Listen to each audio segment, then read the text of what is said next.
exceso pedagógico, vamos a dar el segundo parcial.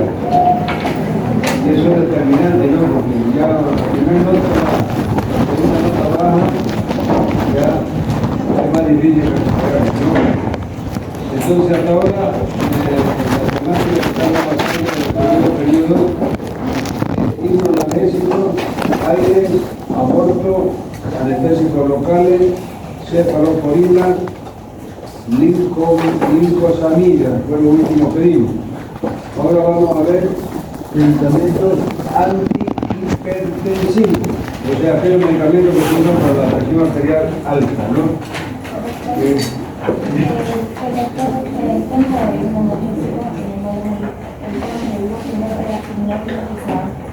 Es eso.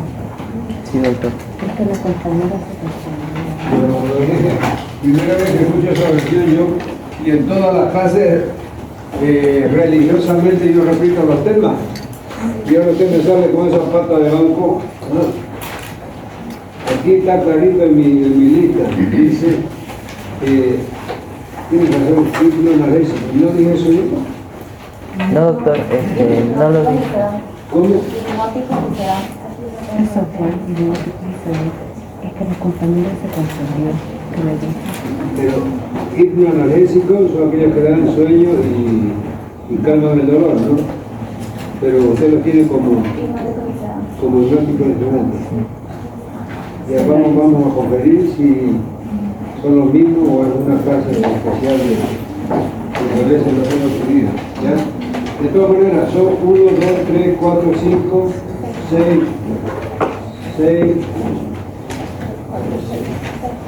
6, no, este sería el séptimo, ¿no? Sí. El séptimo, bueno. Muy bien, entonces, en ese entendido, vamos a comenzar la clase. Vamos a apagar esta parte de acá que está, para que se hagan mejor las diapositivas. Y le cierran esa puerta, ¿ya? Ya le he dado 15 minutos de tolerancia a los dormilones.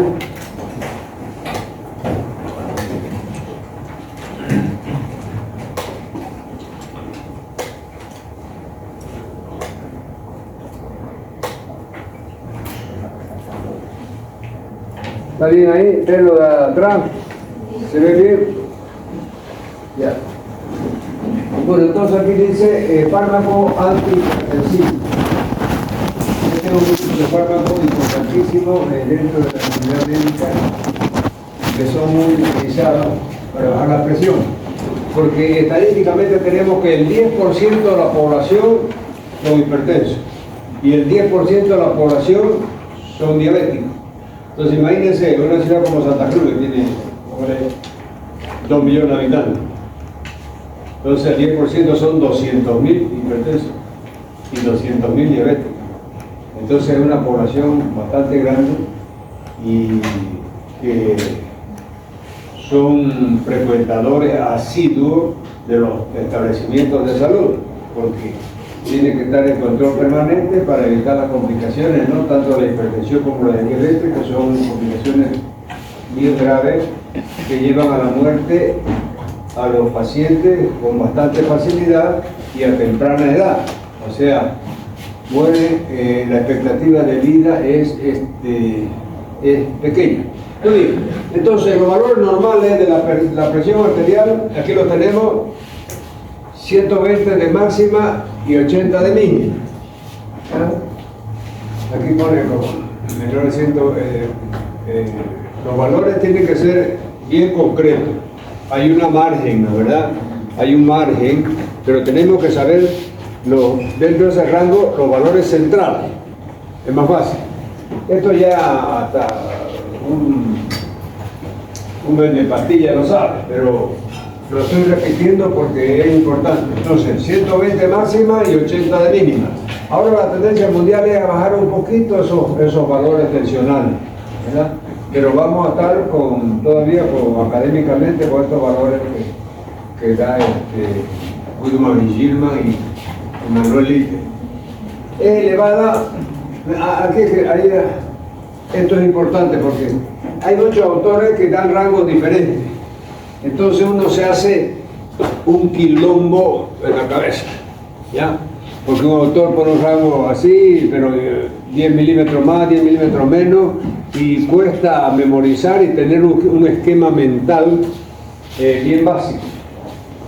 Entonces, lo que yo he aprendido de un profesor en Argentina, me recuerdo, oiga, ustedes no se hagan problema por los márgenes, porque hay autores que tienen márgenes diferentes, que puede ser 20, 30 milímetros de mercurio, 10, etcétera, pero ya es diferente el dato.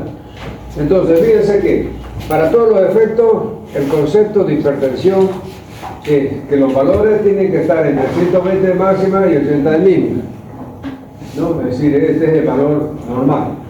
Ahora, hablamos de hipertensión. La hipertensión puede ser alta, moderada o leve, ¿verdad? Entonces, tenemos un cuadro de hipertensión leve, ¿ya? Cuando el valor diastólico, este valor diastólico de la presión, es decir, está abajo de 90 milímetros de mercurio. Cuando está en lo normal, está en 80, está abajo, pero puede estar en 90 y sigue siendo una hipertensión leve. O sea, el valor más importante es el valor diastólico de la presión. Tenemos un cuadro hipertensivo moderado cuando el valor mínimo, que es 80, ¿ya?, está por abajo de 110 milímetros de mercurio, independiente del valor máximo, ¿ya? El valor máximo también aumenta, es decir, proporcionalmente con el valor mínimo, pero para no hacernos mucho desbarajuste en la cabeza, lo más importante es el valor de la presión mínima. Entonces, presión normal, 120 máxima, 80 de mínima. Una hipertensión leve, cuando la mínima está por abajo de 90 milímetros de mercurio. Es una hipertensión moderada, cuando el valor mínimo está por abajo de 110 milímetros de mercurio. Y tenemos una hipertensión grave, o sea, leve, moderada y grave, cuando el valor mínimo está por encima de 110 milímetros de mercurio. Puede estar 120, 130, etcétera, pero ya por encima de 110, ¿no? Entonces, eso es mejor que esta parafernalia que cuesta fijarnos, ¿verdad? Y que los rangos le complican más. Bueno, muy bien, entonces eso es una dica que le estoy dando para facilitar la memorización de los valores de la presión. Farmacología clínica de los antihipertensivos. Aquí vamos a ver la clasificación de los antihipertensivos. Fíjense, hay 9 clases de medicamentos antihipertensivos. 9 categorías. La primera son los diuréticos. La segunda, los inhibidores de la acción central. Tercero, los alfa-1 bloqueadores. Cuarto, los beta bloqueadores. Los 5 vasodilatadores directos. Los 6 antagonistas de los canales de calcio. Los 7 inhibidores de las enzimas conversoras de la angiotensina. 8 bloqueadores del receptor ATI. Y 9 inhibidores directos de la renina, ¿ya? Entonces, esta sería la clasificación general de todas las clases de antihipertensivos que hay. Entonces aquí lo pone un cuadrito: diurético, beta bloqueantes, adrenérgicos, inhibidores de la actividad de la angiotensina, antagonistas del calcio, bloqueantes adrenérgicos, inhibidores de esta enzima, antagonistas de los receptores de la angiotensina 2, inhibidores de la renina, ¿ya? Entonces vamos a ir viendo uno por uno cada una de estas categorías. Aquí tenemos, por eso yo le decía que farmacología es la madre de las clasificaciones. Nuevamente, los diuréticos se subclasifican en tiazida, que son tiazida y anano. Diuréticos de ASA, esos son los fármacos los diuréticos que pertenecen al grupo de los diuréticos, y los ahorradores de potasio. Entonces aquí, la tiazida, los diuréticos de asa, o sea, el asa de Helder, y los ahorradores de potasio. Ahora tenemos aquí bloqueantes adrenérgicos, inhibidores de la actividad angiotensínica, inhibidores de enzimas convertidoras. Tenemos los antagonistas receptores de la angiotensina, antagonistas del calcio y bloqueantes adrenérgicos. Es la misma clasificación que tenemos antes, pero aquí ya más larga, con las subdivisiones. Hipotensores de acción central, tenemos la clonidina, la metildopa, los agonistas imidazólicos, la reserpina, la hidradacina, el nitroprusiato, el minodol y los N-inhibidores adrenérgicos, que son vasodilatadores periféricos.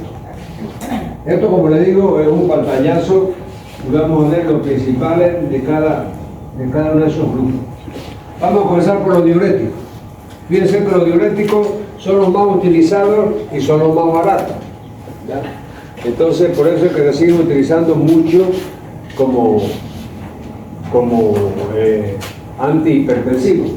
Entonces, los diuréticos, fíjense, dice aquí, el mecanismo de acción de un diurético.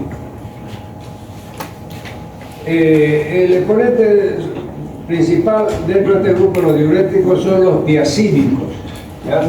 Son las tiacidas que se llaman. ¿Y cuál es el mecanismo? Bloquean la reabsorción tubular de sodio con pérdida de sal y agua, y el volumen plasmático disminuye.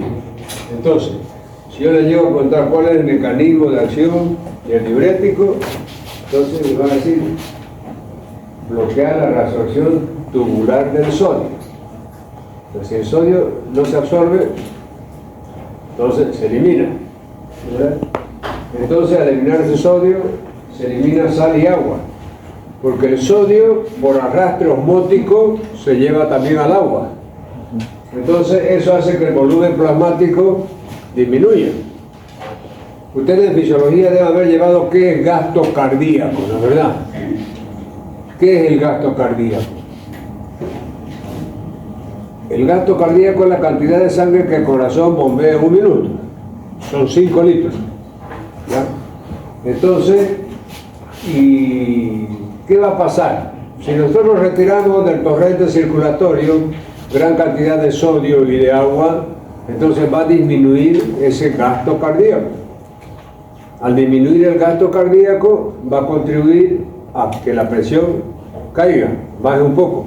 Entonces, este es el mecanismo de acción de los diuréticos. Muy bien, entonces aquí tenemos clasificación, nos ha puesto 3 clases de diuréticos. Los que pertenecen al grupo de las tiacidas, que son los tiacídicos, los que pertenecen al grupo ahorradores de potasio y los que pertenecen al grupo de diuréticos de asa. O sea, en el asa de Henle, ustedes se acuerdan de anatomía renal, ¿ya? Nos estamos refiriendo a eso. Estos de aquí, los tiacídicos, ya vamos a ver que tienen todo este mecanismo, ¿verdad? Disminuir la reducción de sodio, por lo tanto, y de agua, y de esa forma disminuye la volemia y baja la presión. Y a eso pertenecen esos 3 grupos: los tiacídicos, los ahorradores de potasio y los diuréticos de asa.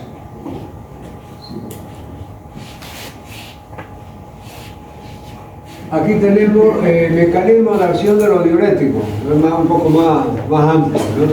Dice, clasificación y mecanismo de acción. Diurético tiacídico inhibe la reabsorción de sodio y cloro en el túbulo distal, que es lo que acabamos de ver. Los diuréticos de asa, como la furosemida es el nombre genérico del LASIK, por ejemplo. ¿No han escuchado hablar, no, de ese diurético llamado LASIK, ¿no? Entonces, furosemida, toracemida, inhiben el transporte de sodio, potasio y cloro en la rama ascendente del asa de Henle. Son los más potentes. Entonces, el mecanismo de los diuréticos de asa es inhibir, fíjense, el transporte de sodio, potasio y cloro en la rama ascendente del asa de Henle. Porque el asa de Henle tiene una rama ascendente y tiene una rama descendente. A nivel del asa ascendente, ellos inhiben, es decir, el transporte de sodio, potasio y cloro. Entonces, al inhibir el sodio, potasio y cloro, van a tirarlo de la circulación, van a disminuir la concentración y se va a reabsorber menos agua. Entonces, es bien parecido a este otro mecanismo de aquí, los diuréticos tiacídicos, que inhiben la reabsorción de sodio y cloro. Esto inhibe el transporte de sodio, potasio y cloro, casi lo mismo, ¿verdad? Y aquí los diuréticos ahorradores de potasio, como la miloride, triamterene, pironolactona, miloride, etcétera, etcétera, modifican la reabsorción de sodio en el túbulo distal y túbulo colector. Entonces, esto actúa en el túbulo distal y túbulo colectores, modificando la reabsorción siempre de sodio. Esto aquí también inhibe el transporte de sodio en la rama ascendente. Esto de aquí también inhibe la reabsorción de sodio en el túbulo distal. Fíjense que el mecanismo de acción es bien similar, solamente que a distintos niveles del riñón, ¿verdad? Aquí fíjense, túbulo distal, aquí asa de Henle y aquí, ¿dónde? Túbulo colector. Entonces eso ya les facilita el esquema, ¿verdad? Entonces ustedes tienen que ir agarrando las cosas básicas.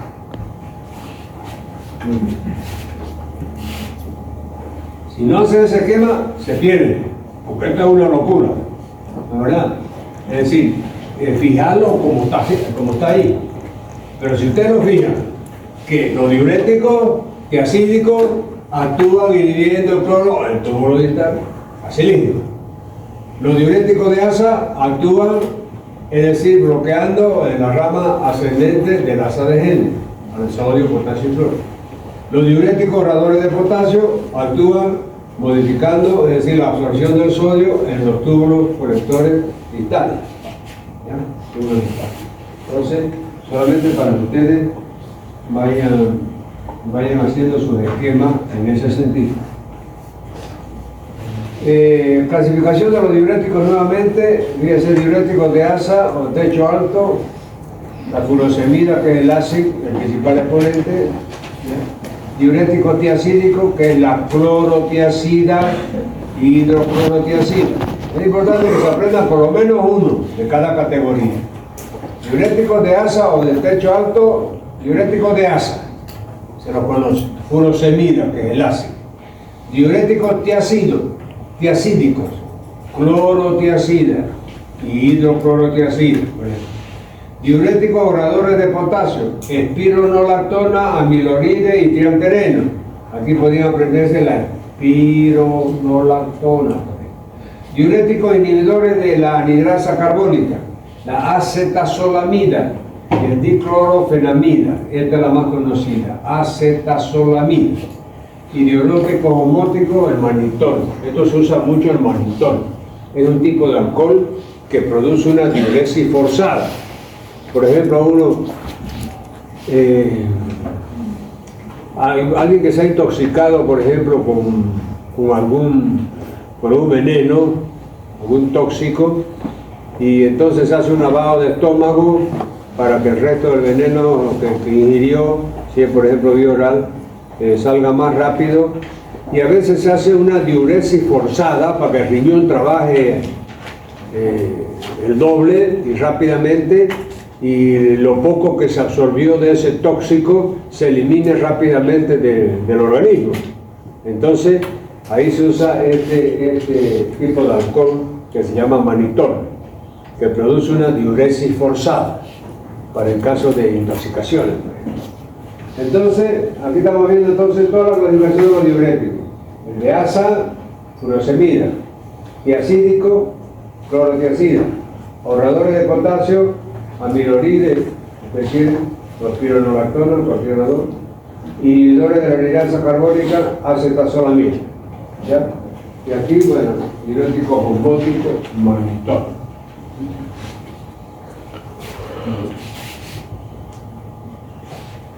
Aquí quedamos diuréticos, clasificación nuevamente. Miedo, no estén borrachando con la clasificación.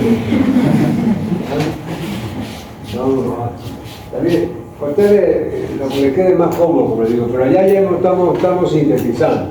Fíjense que aquí la calificación también sintetiza, porque aquí pone, por ejemplo, fíjense, diurético, diacídico, de asa, retenedores de potasio, inhibidores de la alianza carbónica y osmótica. Las mismas categorías que le hemos visto acá. Entonces, aquí ya le está facilitando la vida, ¿no? Con una clasificación bien más comprimida y bien más objetiva, ¿verdad? Y cada uno, fíjense, diacídico, hidroclorotiacida.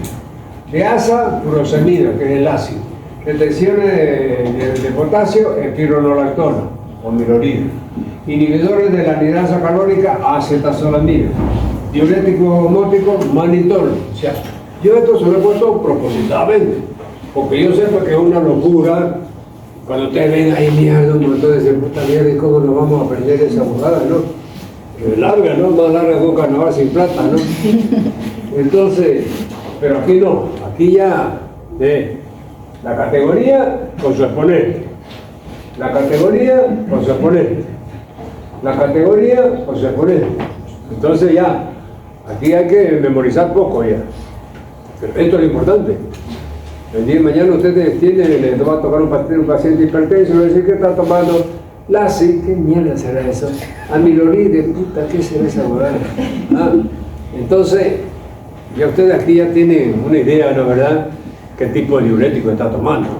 Si son diuréticos diacídicos, si son diuréticos a qué nivel de la asa intestinal, de la asa del riñón funciona, cuál es más potente. Por ejemplo, el LASI, fíjense, la furosemida, ¿qué es el LASI?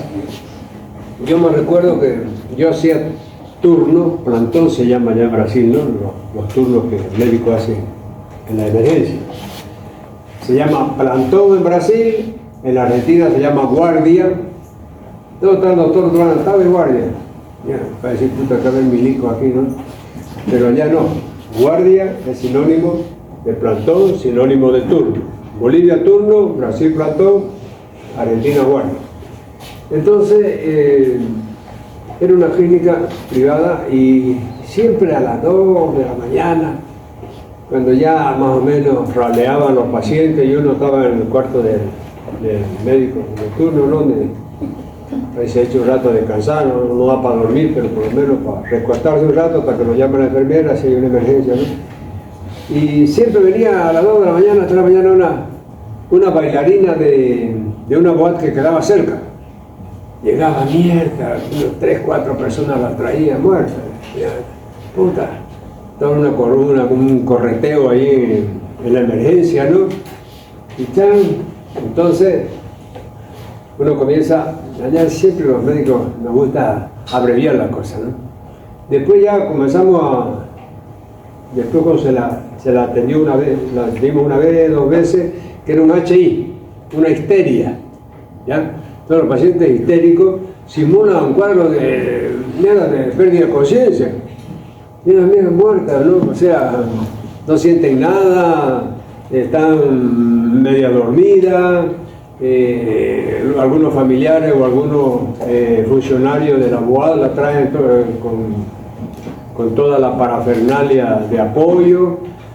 Y bueno, le digo, bueno, vamos a probar si realmente, porque 2 o 3 veces hizo la misma y ya, lógicamente, ya el médico se da cuenta de que es un caso de histeria.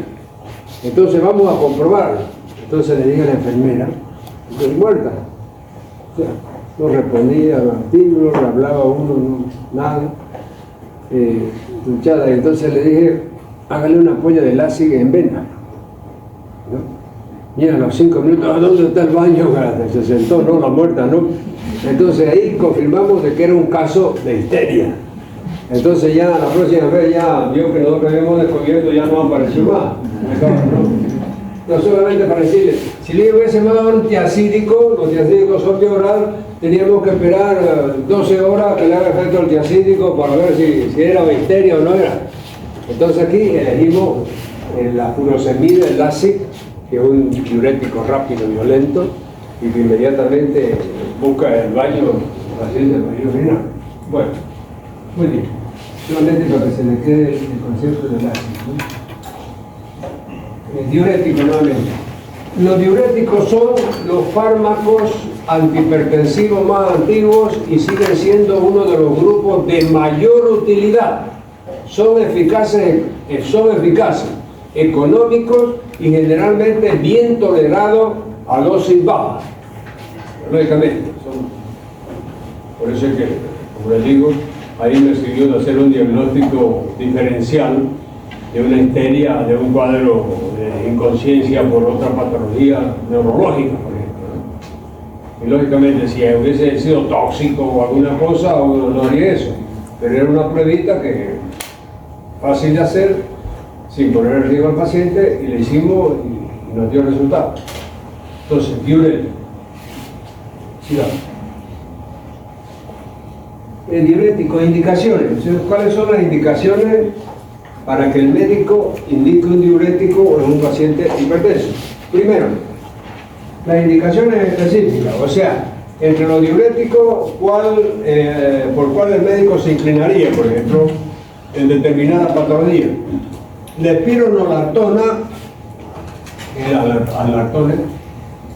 en el hiperaldosteronismo y para limitar la depresión de potasio asociada a los tiazidas, también amilolides y triamperenos. Bueno, aquí el efecto colateral de los diuréticos es que produce pues depresión de sodio, ¿la verdad?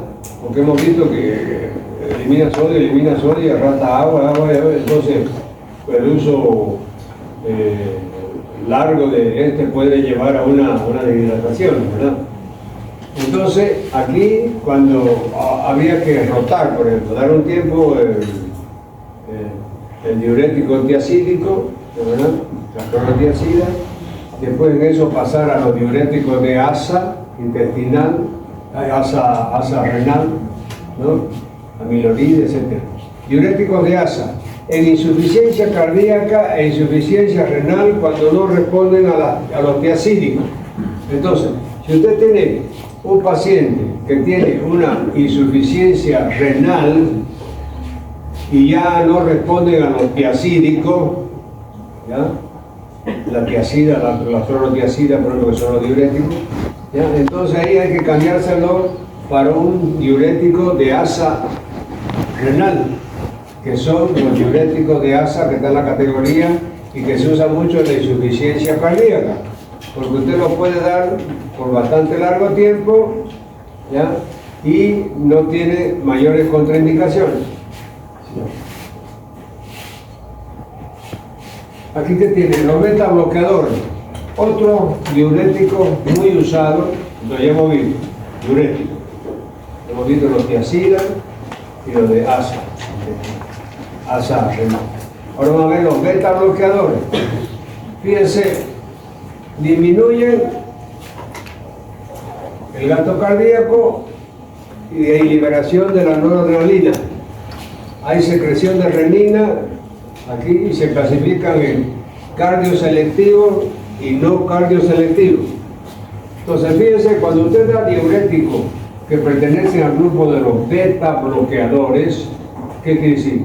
Bloquean los receptores beta del músculo cardíaco.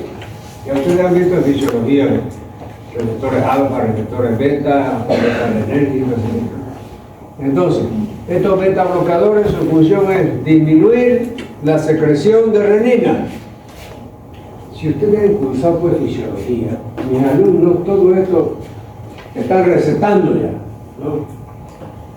La fisiología es básica, es fundamental, es la materia más importante de los cursos de las ciencias de la salud, medicina, odontología, enfermería, es decir, es la materia que estudia el funcionamiento del organismo. Y si ustedes no saben cómo funciona el organismo, ¿cómo van a saber diagnosticar a un paciente de alguna enfermedad? Porque ¿cómo se hace el diagnóstico? Usted tiene en su mente, es decir, el esquema mental del funcionamiento normal del organismo. Viene un paciente, usted lo estudia y se da cuenta que algunos sistemas están fallando. Pero si usted no sabe cómo funciona el organismo normal, ¿cómo se va a dar cuenta que algunos sistemas están fallando? Porque es justamente de esa comparación entre su esquema normal, su paradigma normal, su paradigma mental de lo que es normal, lo compara con los síntomas del supuesto enfermo, y ahí se va a dar cuenta usted si realmente hay algún sistema, algún órgano que está funcionando mal. Pero si usted nunca aprendió el funcionamiento normal del organismo, nunca va a poder detectar el funcionamiento patológico del organismo. Bueno, entonces, ¿a qué viene eso? Esta hormona renina es segregada por el riñón. Cerca del riñón, o sea, en la periferia del riñón, hay lo que se llama la mácula densa, que segrega esta hormona llamada renina. La renina ya actúa sobre el angiotensinógeno y lo transforma en angiotensina 1. Y esa angiotensina 1, por acción de una enzima convertidora del pulmón, se transforma en angiotensina 2. Esa angiotensina 2 va a producir vasoconstricción y va a producir aumento de la presión arterial. ¿Ya? Entonces, nosotros como beta bloqueadores vamos a hacer que se disminuya la producción de renina, ¿ya? Y por lo tanto va a haber menos angiotensina 2 y por lo tanto, ¿qué va a pasar? Esa presión va a disminuir, ¿de verdad? Porque si la renina es vasoconstrictora, aumenta la presión. Si no hay renina o poca renina, va a haber vasodilatación, o sea, el vaso va a estar en su diámetro normal y la presión va a caer. ¿Ya? Muy bien. Entonces, hay algunos beta bloqueadores que son selectivamente actúan en el corazón y otros que no son cardioselectivos, o sea, funcionan a otro nivel, ¿ya? Como les digo, a nivel renal.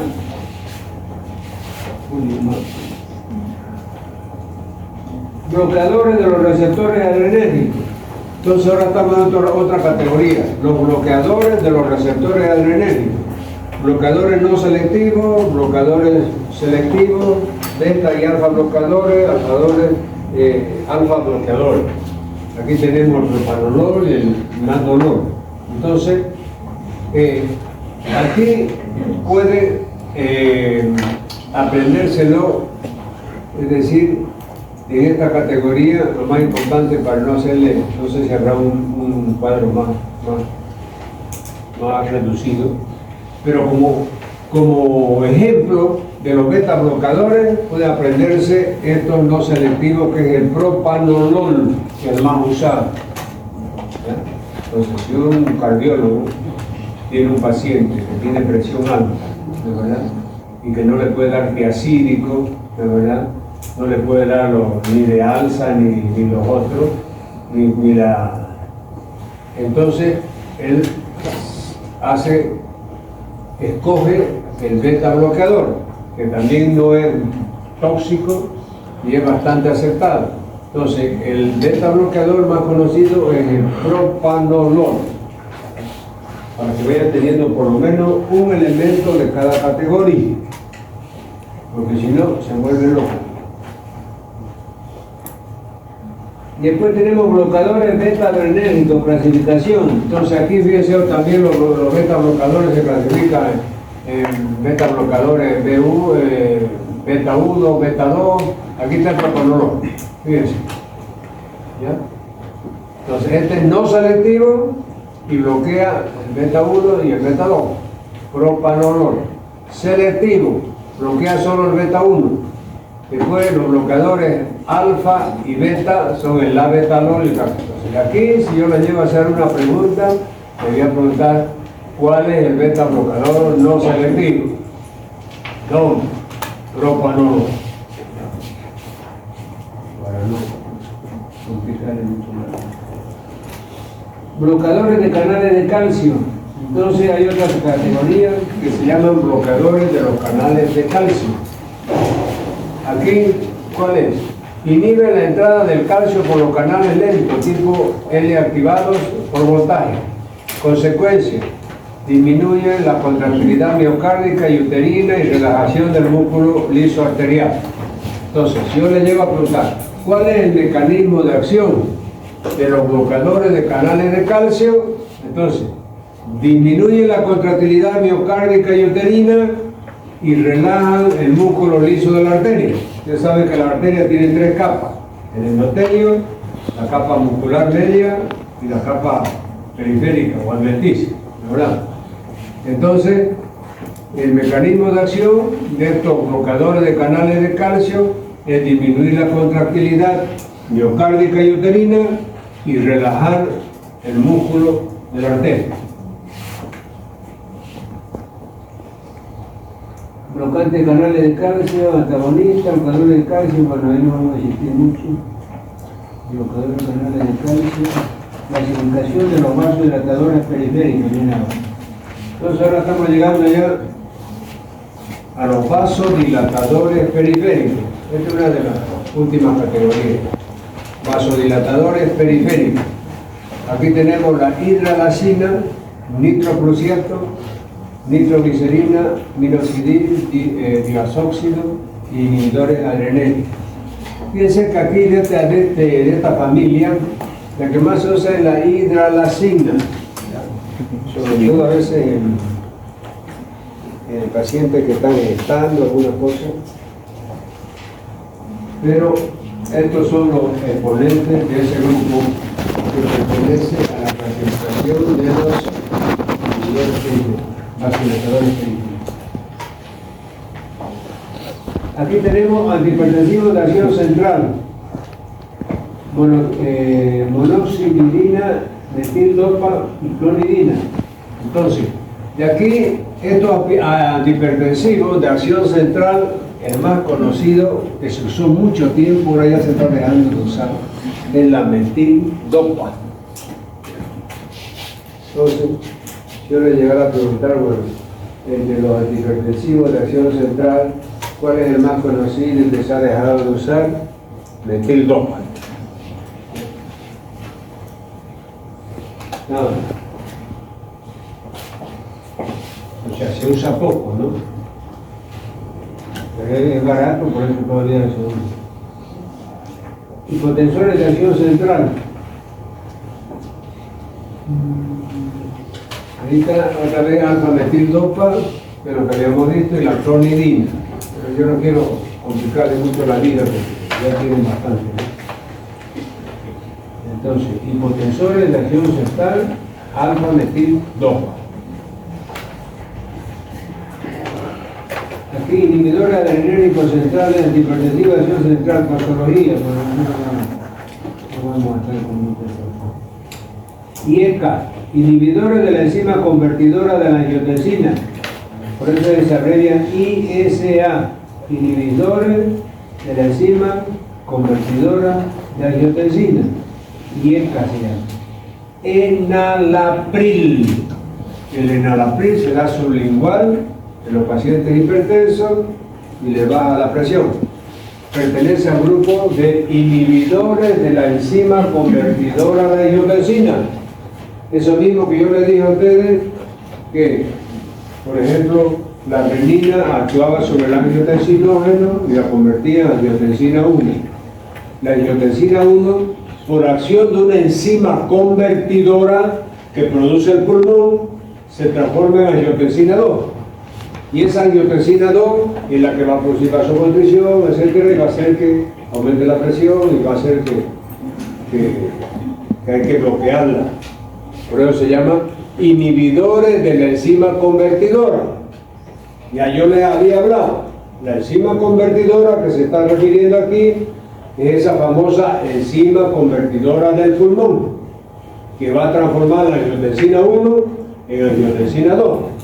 Entonces, si la bloquea, es decir, ya no llega a formarse, es decir, a hacer su efecto de vasoconstricción y subir la presión, porque ya está bloqueada. Pues la renina es una hormona que segrega el riñón a través de su mácula densa para aumentar la presión arterial. Ese camino que sigue la renina para llegar a aumentar la presión arterial es la hormona renina producida por la mácula densa del riñón, es decir, transforma el angiotensinógeno en angiotensina 1. Esa angiotensina 1, por acción de una enzima convertidora, que es esta, se transforma en angiotensina 2. Esa angiotensina 2 va a producir vasoconstricción de la arteria del cuerpo y de esa forma va a elevar la presión arterial. Pero nosotros estamos queriendo tratar un hipertenso, no queremos elevar su presión, queremos bajarla. Entonces, para bajarla tenemos que bloquear esta enzima convertidora para que la angiotensina 1 no se pueda convertir en angiotensina 2 y pueda producir vasoconstricción y de esa forma elevar la presión arterial. ¿Yo puedo entender?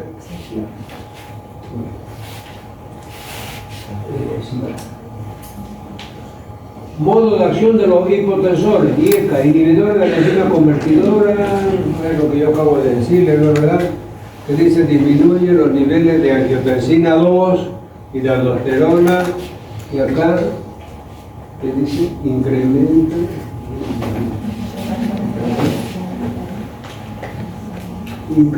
¿no? Las concentraciones de la bradiquinina. Lo importante, como le digo, es, yo le digo cuál es el mecanismo a través del cual los hipotensores, que son inhibidores de la enzima convertidora de angiotensina, entonces, usted me tiene que decir, entonces, la enzima convertidora que produce el pulmón actúa sobre la angiotensina 1, es decir, y la transforma en angiotensina 2. Esa angiotensina 2 produce vasoconstricción y sube la presión. Nosotros, al bloquear esta enzima convertidora del pulmón, ya no se produce la transformación de angiotensina 1 en angiotensina 2, que es la vasoconstrictora. Y al no haber vasoconstricción, va a bajar la presión. No. Vamos. Esto es una repetición del pulmón. Ahora vamos a ver aquí, inhibidores del sistema renina, angiotensina, aldosterona. Entonces, ahí está, fármaco inhibidores de la enzima convertidora, captopril, enalapril. Apréndanse uno solo, enalapril, y que se usa sublingual. Entonces, le pone un comprimidito bajo la lengua de enalapril y ese paciente va a bajar su presión, va a tomar el tiempo que el médico le diga. Es un hipotensor cuyo mecanismo es inhibir la enzima convertidora.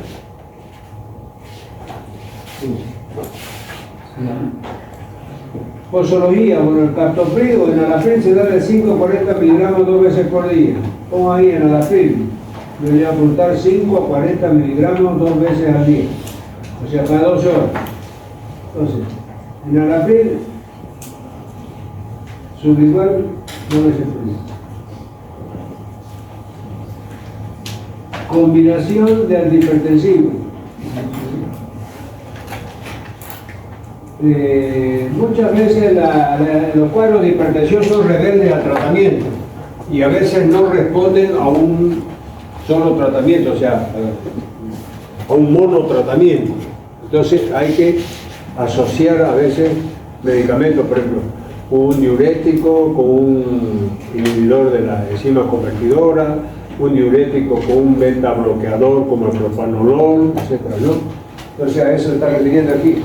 Entonces dice, la única combinación que ha mostrado mayor efectividad es la combinación de los inhibidores de la enzima convertidora y los BCCN, ¿sí?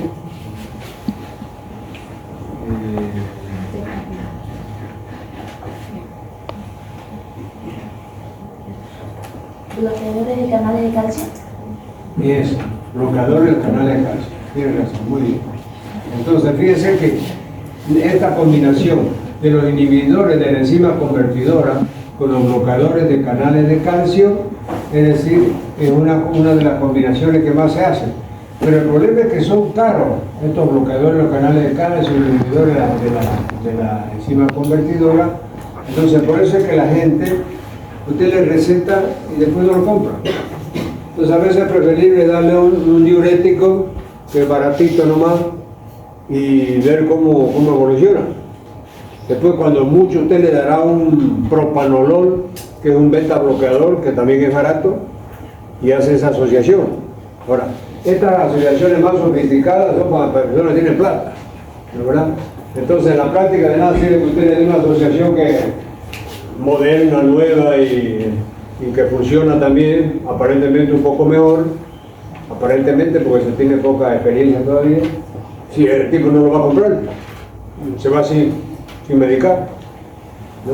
Entonces, a veces es mejor asociar nomás el diurético de la vida con su beta bloqueador de la vida y tener la seguridad que lo va a comprar y que va a dejar su presión, ¿no?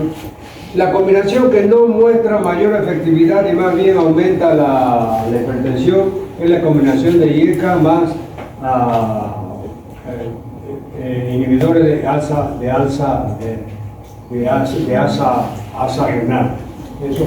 Entonces, si yo tuviera que preguntarle cuál es la combinación de medicamentos antihipertensivos que en la práctica se debe dar por precio, etcétera, entonces es el diurético más un beta bloqueador.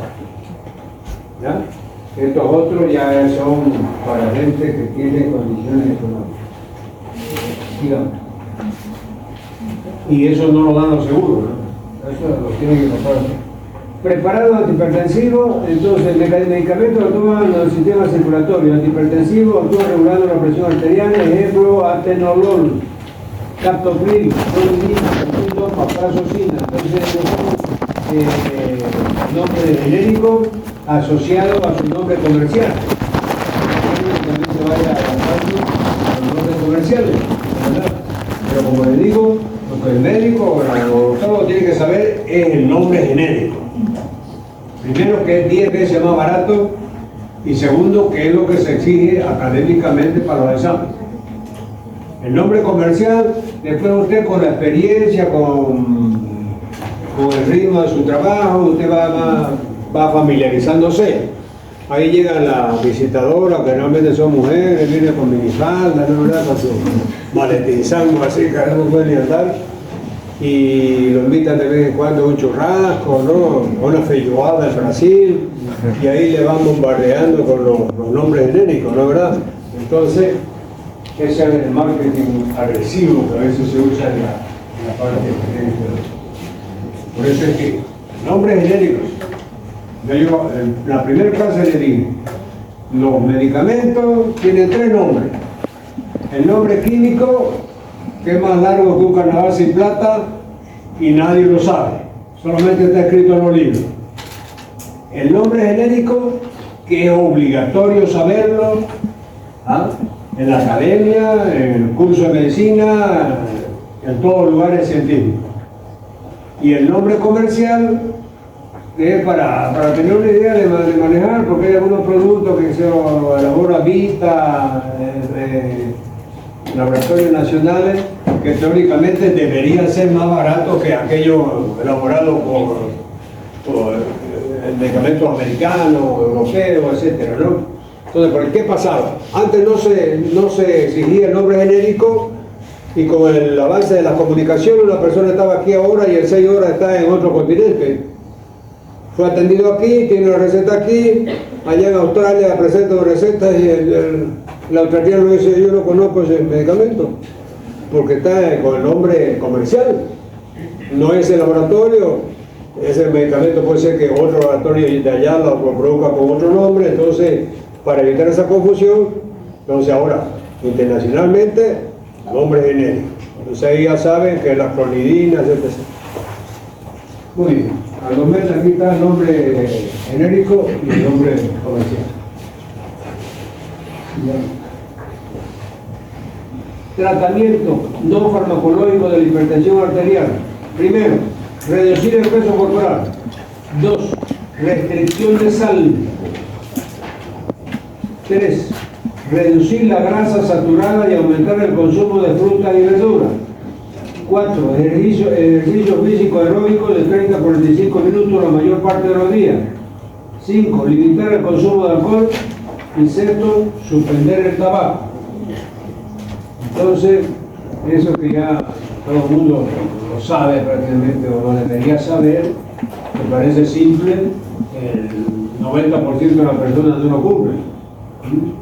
El sobrepeso, la restricción de sal, reducir la grasa saturada y el aumento del consumo de frutas y verduras. Ahora tenemos programa de prevención de la hipertensión arterial, entonces todo eso está basado en lo que estamos diciendo. Hacer actividad física, no comer mucho para no estar con sobrepeso, disminuir la sal y todo eso, ¿no? Y eso hay que estar insistiendo. Tratamiento farmacológico de la hipertensión, hay varios esquemas, fíjense. Hay los beta-bloqueadores, hay los diuréticos, los inhibidores de la enzima convertidora y los antagonistas del calcio.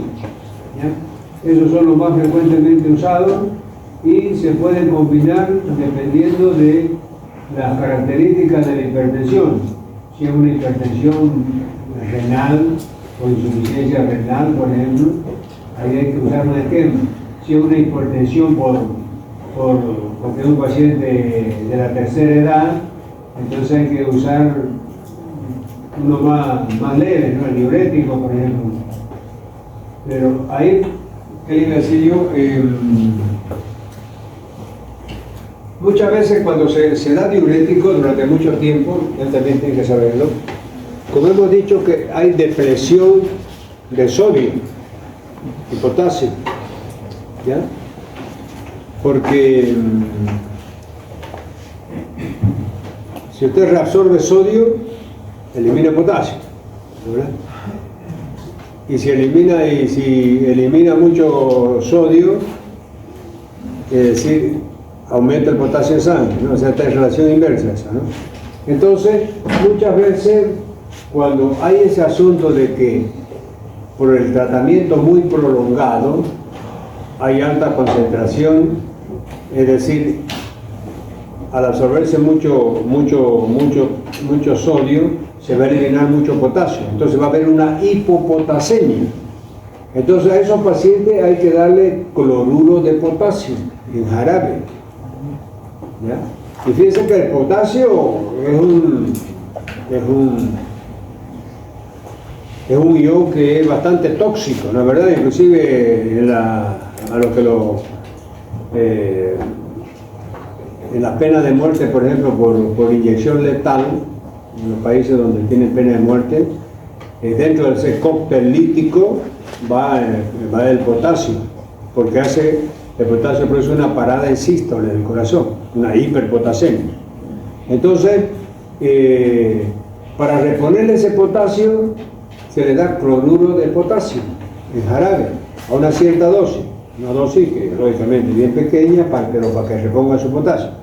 Porque si no, después de mucho tiempo usted da las tiacidas, que son, reabsorben sodio y eliminan potasio, comienza a tener calambre. Entonces la hipopotasemia da calambre muscular, es como primer signo de que está faltando potasio, ¿no es verdad? Y después ya da problemas cardíacos. Entonces hay que asociarle un jarabe a base de cloruro de potasio. Va para el directo a la última. Muy bien, vamos a entender esto.